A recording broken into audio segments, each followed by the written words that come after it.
낭만 DJ의 추억 라디오. 오늘의 이야기는 1971년 당시 크리스마스 때 대한민국 국민 모두를 충격으로 몰아넣었던 어떤 참사에 대한 이야기입니다. 얼마 전 홍콩에서 사망자만 160명이 발생했던 끔찍한 화재 사고가 있었죠.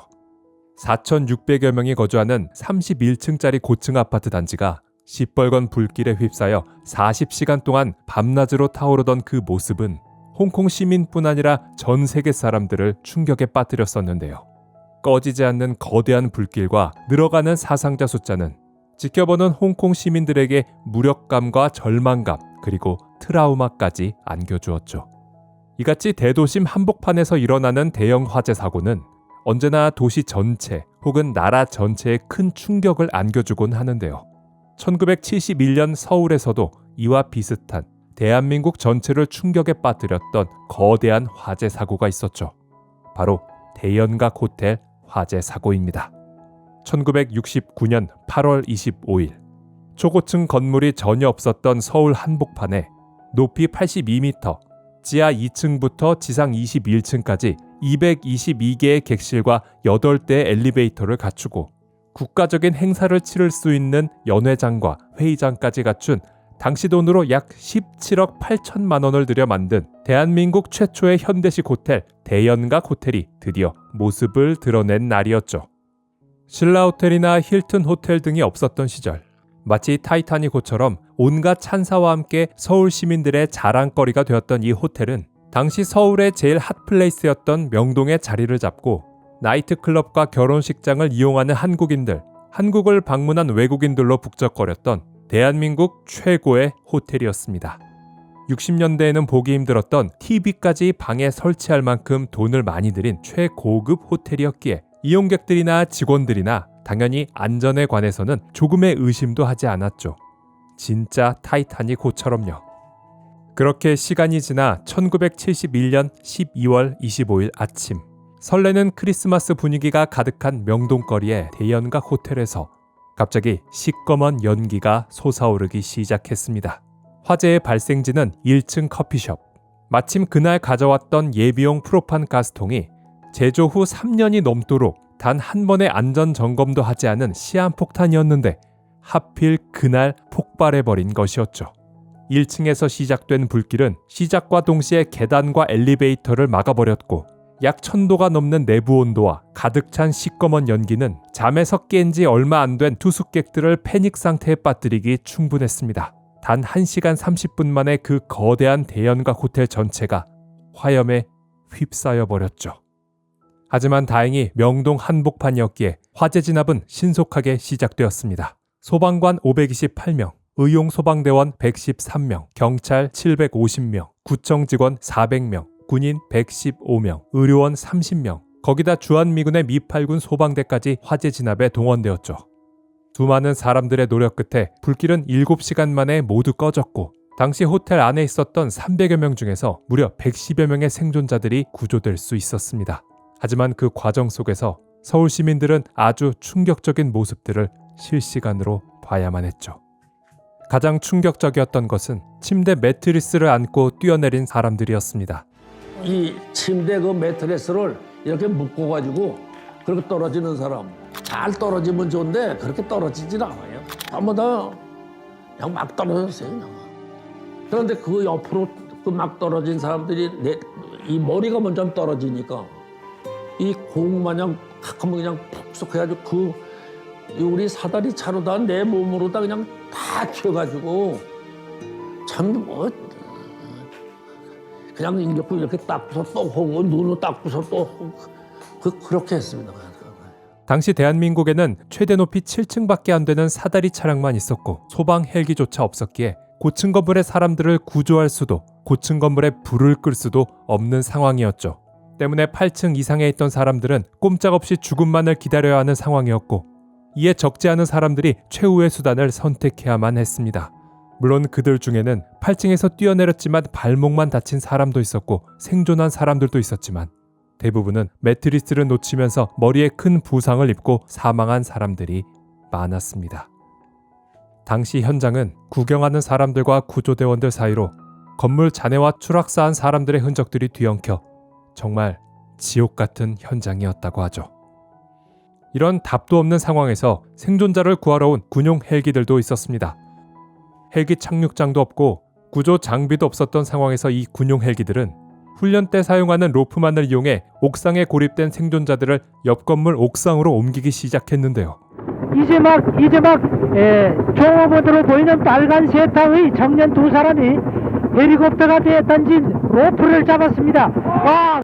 화재 시 발생하는 상승 기류가 밧줄에 매달린 생존자뿐 아니라 헬기까지 심각하게 위협하는 상황 속에서 필사의 노력 끝에 8명의 생존자 중 무려 6명이 구조될 수 있었습니다. 그러나 로프로 몸을 단단히 감지 않고 손으로만 로프를 잡았던 생존자 2명은 안타깝게도 구조할 수 없었죠. 그래서 생명을 잃은 것 같습니다. 그야말로 안타까운 순간입니다. 포기하지 않은 사람들은 더 있었습니다. 일찌감치 연기를 알아채고 객실의 손님들을 전부 깨운 다음 옆 건물 옥상으로 피신시켜 50여 명을 무사히 탈출시킨 한 호텔 종업원과 화살에 구조용 로프를 매달아 건물로 쏘아 올렸던 국궁 공사들, 가까운 옆 건물 옥상으로 탈출하거나 커튼과 침대 시트로 줄을 만들어 타고 내려오던 사람들도 있었죠. 하지만 거기까지였습니다. 7시간 만에 불길이 꺼지고 소방관들이 건물 안에 진입했지만 당시 생존자는 욕조에 물을 틀어놓고 이불을 겹겹이 쌓아 그 속에 숨어 7시간을 버텨냈던 대만 대사관의 공사 1명뿐, 나머지 190여 명은 사망한 채로 발견되었죠. 유족들은 형체도 알 수 없을 정도로 훼손된 시신들을 뒤지며 본인의 아내와 남편, 아들과 딸을 찾아야만 했습니다. 한 시신을 두고 우리 어머니다, 내 여동생이다 라며 유족들이 다투는 경우도 있었죠. 정말 충격적이고 비극적인 상황이라고밖에 설명할 길이 없었습니다. 알려진 바에 따르면 해당 건물이 있던 자리에서는 1947년에 서울 만물전이 화재로 망하고 1959년에 고미파 캬바레 또한 화재로 망했다고 하는데요. 그렇게 화재로 망한 자리에 세 번째로 건물을 올리면서 어떻게 화재 대비를 이딴 식으로 했었던 걸까요? 당시 기사에 따르면 이번 화재 사건이 커진 이유는 대표적으로 3가지였습니다. 첫 번째는 빌딩의 내장재가 온통 가연성 물질로 가득했기 때문이었죠. 벽은 한지로 발라져 있었고 인테리어의 대부분은 나무로 만들어져 화재에 매우 취약한 구조였습니다. 심지어 객실 문조차도 목재로 구성되어 있었죠. 두 번째는 빌딩 내부의 계단이 모두 방화문이 없는 개방형이기 때문이었습니다. 그래서 화재 당시 비상구 역할을 하지 못했고 오히려 불이 번지는 통로 역할을 하며 상황을 악화시키는 강력한 요인이 되었죠. 세 번째는 이 호텔이 당시 한국에는 드물었던 초고층 건물이었기 때문이었습니다. 초고층 건물 화재 사고에 대해 정부나 호텔 측이나 경각심이 전혀 없었죠. 스프링클러와 건물 밖 비상계단, 헬기가 착륙할 수 있는 헬리패드를 설치하지 않았고 옥상으로 통하는 문들도 잠겨 있었을 뿐 아니라 소방서에도 이러한 화재 사고를 대비한 소방 헬기나 고가 사다리 차량 같은 장비들이 지급되지 않았었죠. 또한 대부분의 피해자들은 이런 화재 발생 시 어떻게 행동해야 하는지 교육받지 못했었을 테고요. 어쨌든 이 사고 이후 시민 소방 훈련이 생기고 스프링클러 설치와 헬기 착륙장 설치가 의무화되고 고가 사다리 차량이 소방서에 보급되고 다양한 소방 법령들이 새롭게 제정되는 등 앞으로 다가올 대한민국 초고층 빌딩의 시대를 위한 기틀이 마련되었죠. 세상의 모든 안전수칙은 피로 만들어지니까요. 하지만 이 사건이 오래도록 사람들을 분노하게 만든 이유는 따로 있었습니다. 바로 재판 결과 때문이었죠. 사건 이후 수사본부는 서울시의 공무원들이 대연각 호텔 측과 짜고 세 차례 준공 검사 과정에서 방화시설이 엉망임에도 불구하고 준공검사 합의서를 허위 작성해준 사실을 밝혀내며 극동건설 창업자이자 호텔 사장이었던 김용산과 호텔 관리자 4명, 서울시 공무원 2명을 구속했는데요. 이 와중에 당시 49세밖에 안 된 김용산은 고혈압을 핑계로 보석금 100만 원을 내면서 병보석으로 혼자 석방되기도 했죠. 심지어 병을 핑계로 재판에 출석하지 않은 적도 있었습니다. 시간은 흘러 1973년 1월 대법원은 김용산 사장에 대한 검찰 상고를 기각하며 최종적으로 그에게 무죄를 선고했습니다.